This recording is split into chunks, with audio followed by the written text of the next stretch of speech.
La province d'Afrique centrale de la Compagnie de Jésus fut érigée le 8 décembre 1961 par le père général Jean-Baptiste Janssens. Elle comprend actuellement la République démocratique du Congo et l'Angola. La province est née dans le souffle du Concile Vatican II, de la 32e congrégation générale et des indépendances africaines. Elle est un concours de plusieurs générosités. Celle des provinces belges, espagnoles, portugaises et latino-américaines, mais aussi celle des compagnons, illustres ou inconnus au dehors, de différents horizons de pensée et de culture, mais tous brûlés par ce feu qui en engendre d'autres depuis des millénaires.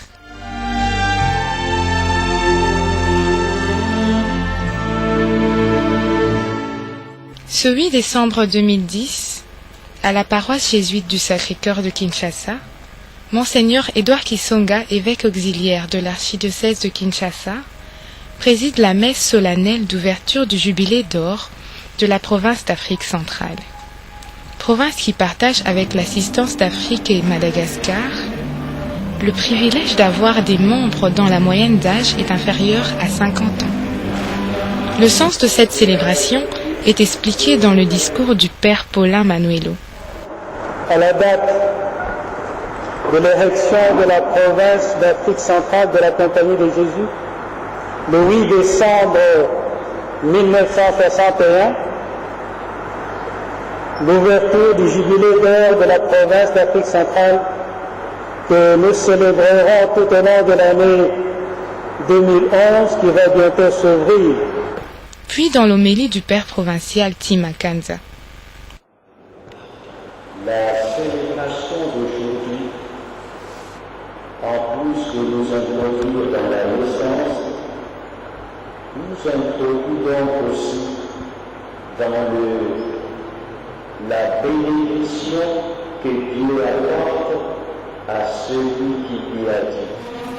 Même si les jésuites n'ont pas l'office du chœur pour les heures canoniales, ni pour chanter les messes, la chorale des scolastiques déploie merveilleusement ses talents autour de la table eucharistique où le corps livré et le sang versé du Christ sont source de vie éternelle.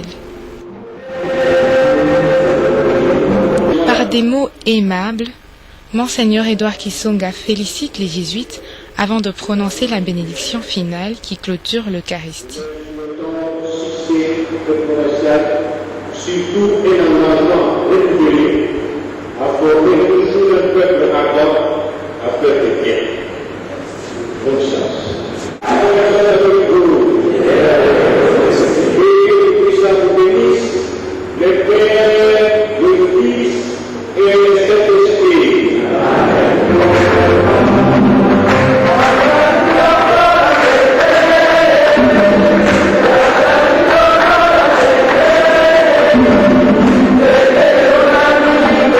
L'année jubilaire sera jalonnée de réflexions autour de 8 thèmes développés en 27 exposés, une précieuse mine d'informations. La première de ces conférences, organisée en janvier 2011 au Scholastica Saint-Pierre Canisius de Kimwenza, porte un regard sur l'information des jésuites de la province. Les interventions des pères Bernard Mouiguiroy, Flavien Zolabi, Pierre Vata et du scolastique Raphaël Mbombo examinent des progrès réalisés dans le domaine de la formation, des difficultés rencontrées et des pistes de solutions envisageables pour redynamiser ce secteur apostolique. Un mois plus tard, en février 2011, le deuxième thème de réflexion porte sur l'apostolat spirituel dans la province d'Afrique centrale. Les conférences introduites par le père Johan Alari sont animées au Scholastica Saint-Pierre Canisius de Kimwenza par les pères Léon Goy, Godefroy Bambi et Wenceslas Kiaka, tous engagés dans la spiritualité ignatienne et le ministère des exercices spirituels en cette province qui compte 5 centres spirituels. À la paroisse du Sacré-Cœur, fondée en 1965 au centre-ville de Kinshasa, Les jésuites et plusieurs fidèles se réunissent en mars 2011 pour la 3e série des conférences sur l'apostolat paroissial. Conférence introduite par le père Augustin Kaloubi et animée par les pères Crispin Mbala, Xavier Paricio et Xavier Bouguémé. Tous ont longtemps assumé des fonctions de curé dans une province qui compte 14 paroisses. La plus vieille de toutes, la paroisse Sacré-Cœur de Kikwit, célèbre son centenaire en 2012. L'arrivée à Kinshasa, le 26 avril 2011, du très révérend Père général Adolfo Nicolas enrichit l'agenda du jubilé. Le préposé général est accompagné des pères Jean-Roger Ndombi et Antoine Kéruel, assistants régionaux respectivement d'Afrique et d'Europe occidentale. Les hôtes sont accueillis à l'aéroport de Njili par le père provincial, le comité du jubilé et une élève des jésuites. Après un moment d'échange, le convoi est en route pour la maison Saint-Ignace, l'une des principales résidences fondées en 1958 à Kinshasa. Ainsi commence pour le père général une visite de 5 jours dans la province, à Kinshasa et ses environs.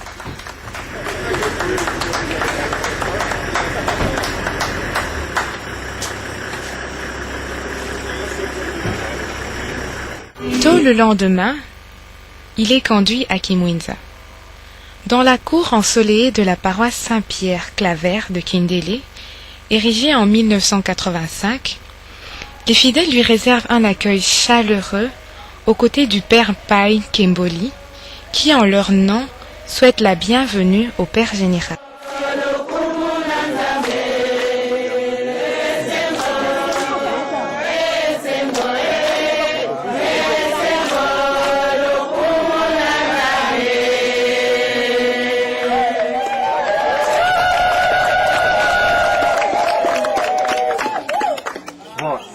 Ndena ifekibino mukonzi na biso comme na père Nicolas Adolfo Nicolas siko na ba bande kwa sana bango a père c'est notre paroisse. Merci beaucoup. Amina de prière, Père. Buenas Padre. À ces heures matinales où luisent les premiers rayons du soleil, le centre spirituel Marinsa reçoit la visite du Père général. On sait combien les pères œuvrant dans ce centre et leurs collaborateurs en sont édifiés.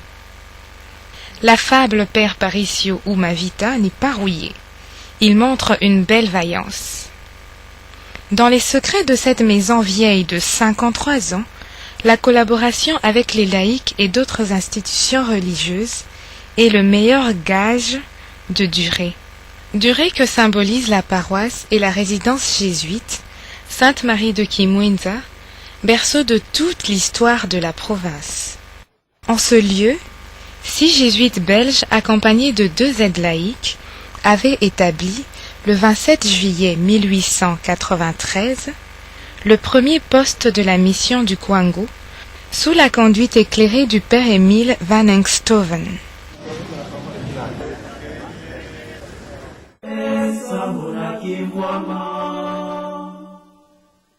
Arrivé à l'Institut Saint-Pierre Canisius de Kimwinza, qui célèbre ce 27 avril sa fête patronale, le père Adolfo Nicolas salue la mémoire des jésuites décédés, pour lesquels saint Ignace recommande d'implorer la clémence divine.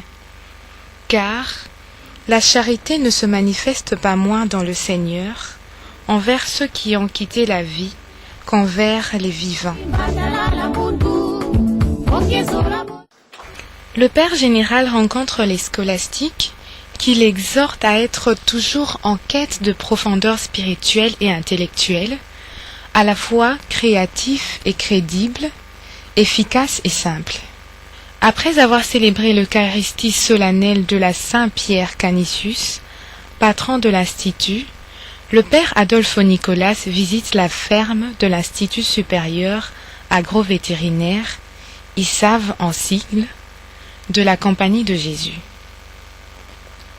Le frère Joachim Umba, l'un des professeurs de l'Institut, présente les travaux de la ferme. Clonage, on donne un peu quelques idées pour comprendre comment est-ce qu'on peut passer d'une bactérie, un animal à un homme complètement différent. Nous avons aussi les souches qui viennent de la Belgique, de Bukavu, et puis alors toute la République, et alors on les croise, et les résultats sont... Pour lier l'utile à l'agréable, un match de football qui se soldera par un but partout oppose la faculté de philosophie à l'ISAV dans l'après-midi.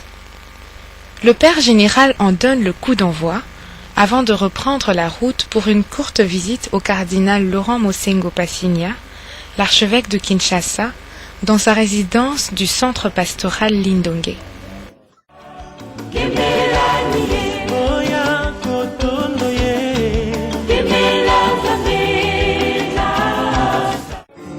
À la faculté de philosophie Saint-Pierre Canisius de Kimwenza, la fête patronale s'achève par une soirée culturelle à laquelle assiste le père général. Brillant spectacle qui réjouit une foule dense, animée par des jésuites dans les chants et les danses, dans les chaussures de général en danse, font sentir une juste cadence.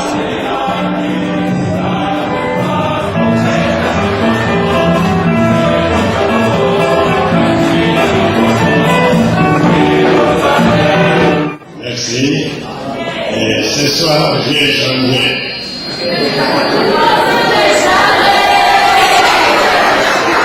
En Europe, on dit depuis longtemps que les jésuites non cantent. Les jésuites ne chantent pas. J'ai changé mon opinion. Les jésuites chantent et chantent très bien. Peut-être les Européens jésuites ne chantent pas parce qu'ils ne savent pas comment chanter.